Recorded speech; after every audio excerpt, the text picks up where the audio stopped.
नमस्कार, मी पवन गुल्हाने, संचालक एक लक्ष करिअर अकॅडमी आणि विवेकानंद अभ्यासिका। आज आपण इंग्लिशचे बेसिक शिकणार आहे। त्यात मी तुम्हाला पहिले शिकवणार आहोत सब्जेक्ट आणि व्हर्बचं बेसिक। सेंटेन्समध्ये जिथपर्यंत तुम्हाला सब्जेक्ट समजत नाही तिथपर्यंत तुम्हाला तिथे व्हर्ब का आलं आणि हेच व्हर्ब का आलं ते पण समजणार नाही। त्यासाठी आपण सर्वात पहिले सब्जेक्ट समजून घेऊ की हा कोणता सब्जेक्ट आहे।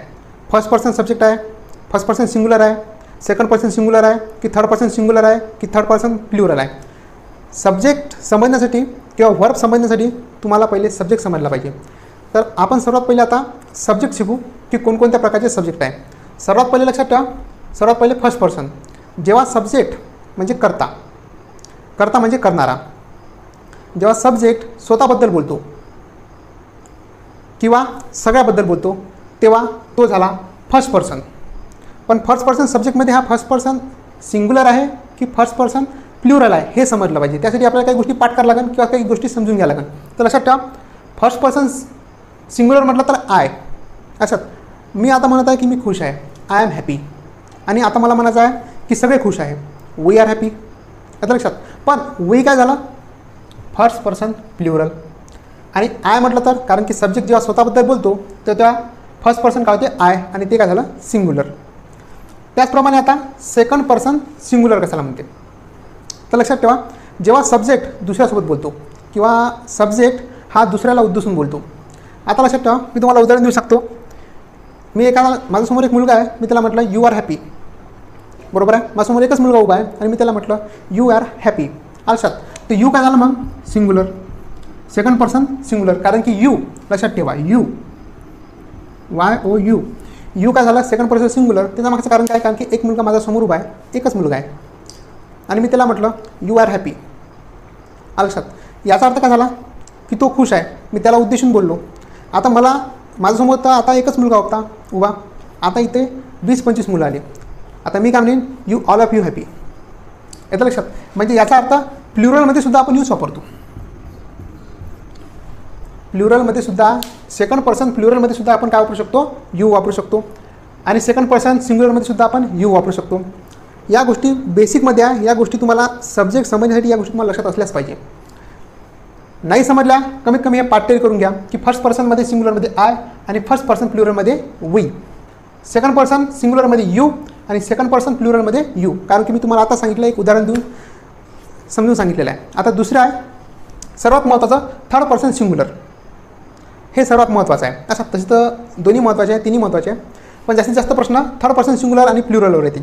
आता थर्ड पर्सन सिंग्युलरमध्ये कोणकोणते शब्द येतात बघा, ही, शी, इट, दॅट, धिस। पाठ करावं लागेल। तुम्ही म्हणसाल sir overall he, she, it, that, this हे कशासाठी महत्त्वाचे आहे। हा ही, शी, इट, दॅट, धिस हे थर्ड पर्सन सिंग्युलर आहे, हे ओळखता आलं पाहिजे, तेव्हाच तुम्हाला त्याच्यासमोर व्हर्ब लावता येईल। जर तुम्हाला समजलंच नाही की ही हा थर्ड पर्सन सिंग्युलर आहे तर तुम्हाला तिथं समजणार सुद्धा नाही की इथं कोणतं व्हर्ब लागणार। त्यासाठी सर्वात पहिले तुम्हाला एक गोष्ट समजली पाहिजे की हा जो शब्द आहे, हा जो सब्जेक्ट आहे थर्ड पर्सन सिंग्युलर आहे की थर्ड पर्सन प्लुरल आहे की सेकंड पर्सन प्लुरल आहे की फर्स्ट पर्सन प्लुरल आहे, हा समजणं महत्त्वाचं आहे। त्यासाठी मी तुम्हाला बेसिकमध्ये सर्वात पहिले आता मी तुम्हाला घेतो third person singular he, she, it, that, this. आता मी तुम्हाला म्हटलं दॅट, तर आता लक्षात ठेवा ही, शी, इट, दॅट, धिस। आता लक्षात ठेवा धिस कधी वापरायचं आणि दॅट कधी वापरायचा। जर एखादं समजा हे बुक आहे, हे बुक माझं जवळ आहे, मग मी काय वापरेन धिस बुक। समजा हेच बुक जर या कॅमेऱ्याचा मागं असेल तर मी काय वापरेन दॅट बुक। फरक लक्षात असला पाहिजे की दॅट कधी वापरायचा आणि धिस कधी वापरायचं, हे मी तुम्हाला समोर बेसिकमध्ये आणखी शिकवणार आहे। पण दॅट आणि धिस हे काय आहे थर्ड पर्सन सिंग्युलर आहे, येतं लक्षात।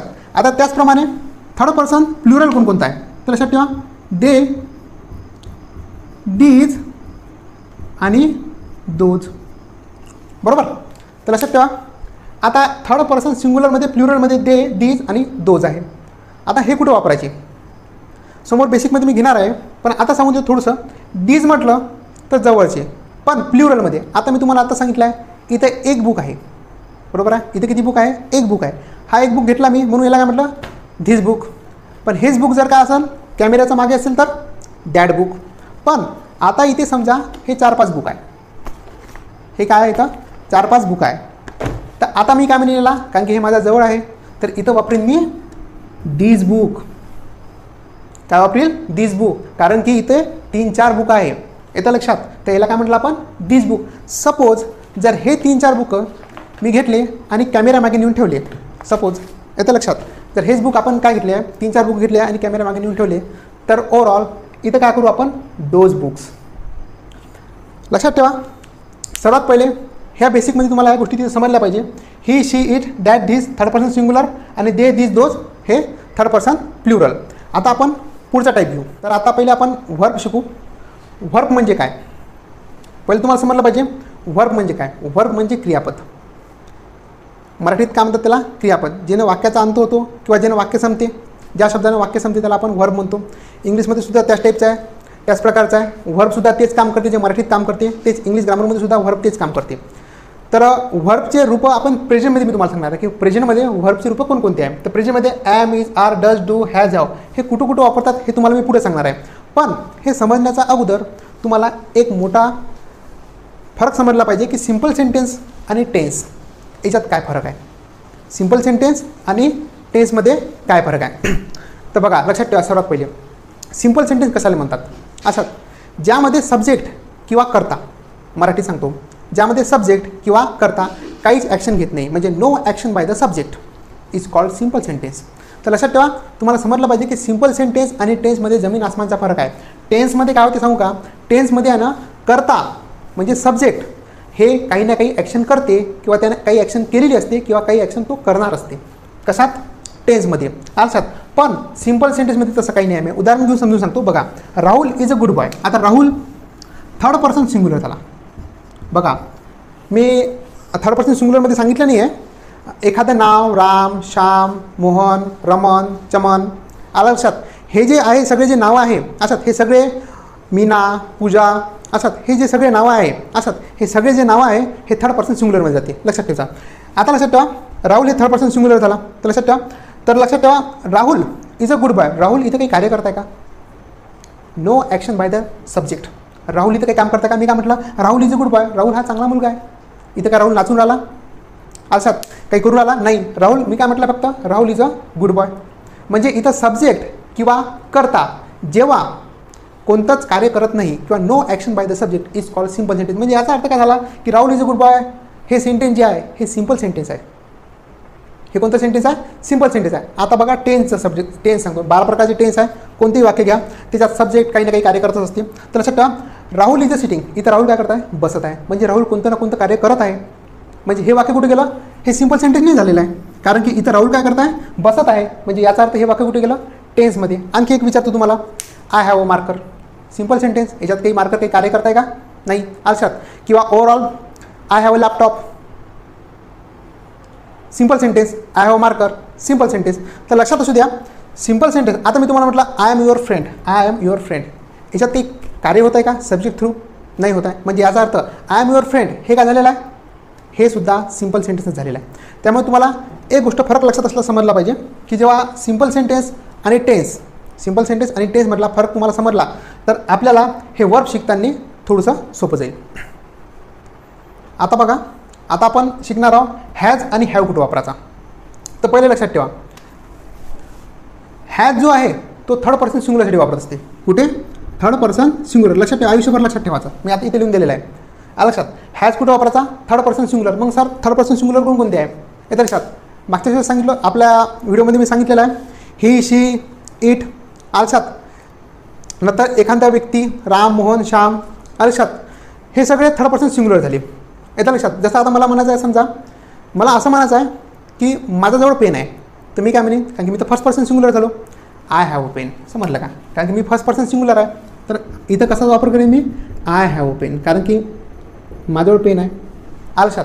आता मला काय म्हणायचं आहे की राहुल जवळ बुक आहे. राहुल जवळ बुक आहे, तर मी काय म्हणेन?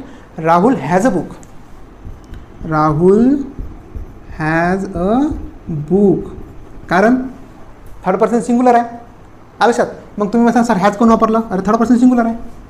समजलं पाहिजे. सर इथं हॅव कोण वापरलं? फर्स्ट पर्सन सिंग्युलर आहे. येतं लक्षात. मला 2 भाऊ आहे. I have 2 brothers. I have 2 brothers. I have 2 brothers. मला 2 भाऊ आहे. I have 2 brothers. तर लक्षात ठेवा, आपण हॅज कुठं वापरायचा आणि हॅव कुठं वापरायचा या गोष्टी तुम्हाला तिथे समजल्या पाहिजे. थर्ड पर्सन सिंग्युलरसाठी हॅज वापरले जाते आणि फर्स्ट पर्सन सिंग्युलरसाठी हॅव वापरले जाते. बाकीसुद्धा खूप साऱ्या समोर कन्सेप्ट आहे. मी तुम्हाला एक एक कन्सेप्ट समोर सांगेल, कारण की एकाच व्हिडिओमध्ये सगळ्या गोष्टी सांगणं होत नाही. अच्छा, तर लक्षात ठेवा. आता पुढचं, तर बघा आता पुढं आपण आता याचं निगेटिव्ह आणि इंट्रोगेटिव्ह करू. बघा, शी हॅज अ कार. आता शी हॅज अ कार, हॅज म्हटलं तर तुम्हाला माहीत आहे हॅज कोणासोबत लागते, थर्ड पर्सन सिंग्युलरसोबत लागलं बरोबर. शी, ही, शी, इट, दॅट, धिस तुम्हाला माहीत आहे थर्ड पर्सन सिंग्युलर आहे. आणि मी इथं काय लावलेलं आहे सोबत, शी हॅज अ कार. आता याचं आपल्याला निगेटिव्ह करायचं आहे. हॅज म्हटलं तर लक्षात ठेवा, तर काय करायचं माहिती आहे का, हॅज असलं समजा आता याचं निगेटिव्ह करायचं आहे, तर डज नॉट हॅव लिहायचं. लक्षात ठेवा काय करायचं, does not have. She does not have a car. लक्षात ठेवा, हे गोष्ट लक्षात ठेवा. हॅज म्हटलं तर निगेटिव्ह करताना डज नॉट हॅव. आता आय हॅव अ लॅपटॉप. आता आय काय झालं आहे, first person singular, first person सिंग्युलरसोबत हॅव लागते, यू नो. अच्छा, आय हॅव अ लॅपटॉप. याचं करू negative, I do not have a laptop. इथं काय लागलं, डू नॉट हॅव लागलं. इथं काय लागलं, डज नॉट हॅव. आता याचे इंट्रोगेटिव्ह करा. इंट्रोगेटिव्ह म्हणजे प्रश्नार्थक, उलटं करायचं. लक्षात ठेवा, does she have a car. तिजवळ कार आहे, does she have a car. इकडेच do I have a laptop. काय माझ्याजवळ लॅपटॉप आहे, असं माझ्याजवळ लॅपटॉप नाही आहे. I do not have a laptop. Do I have a laptop, interrogative. तर लक्षात ठेवा, या पद्धतीने थोडंसं तुम्ही लक्षात ठेवायचं. हे मी फक्त बेसिक घेत आहे. आपण चॅप्टर पुढे घेऊ.